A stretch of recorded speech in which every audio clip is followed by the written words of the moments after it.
Welcome to బీజీఎన్ Telugu updates. Team India head coach గా రాహుల్ ద్రవిడ్ పదవీ కాలం T20 ప్రపంచ కప్ 2024తో ముగియనుంది. మరోసారి కోచ్ గా బాధ్యతలు చేపట్టేందుకు ద్రవిడ్ సముఖంగా లేరు.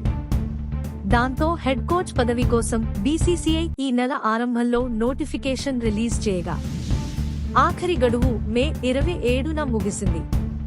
హెడ్ కోచ్ పదవి కోసం ఏకంగా 3000 దరఖాస్తులు వచ్చినట్లు తెలుస్తోంది. అందులో భారీ సంఖ్యలో నకిలీ దరఖాస్తులు ఉన్నాయి.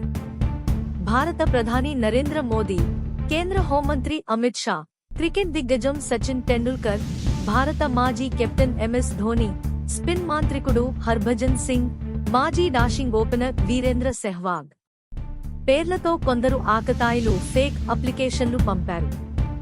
ఇప్పటివరకు వచ్చిన దరఖాస్తుల్లో చాలా వరకు మాజీ క్రికెటర్లు, ప్రముఖ నేతల పేర్లతో ఉన్నాయని ఓ జాతీయ మీడియా తమ కథనంలో పేర్కొంది.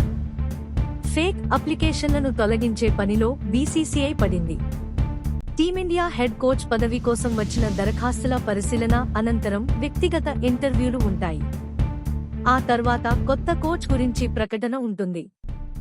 రాహుల్ ద్రవిడ్ పదవీకాలం జూన్ చివరి నాటికి ముగుస్తుంది. ఆ తర్వాత కొత్త కోచ్ పదవీకాలం జూలై 1 నుంచి మొదలవుతుంది. కొత్త కోచ్ 3.5 ఏళ్ల పాటు 2027 డిసెంబరు 31 వరకు కొనసాగుతారు. కోచ్ పదవి కోసం ఇప్పటికే పలువురు మాజీ దిగ్గజాల పేర్లు వినిపిస్తున్నాయి. Chennai coach Stephen Fleming, Kolkata mentor Gautam Gambhir రేసులో ముందున్నారని సమాచారం. Like, comment and subscribe.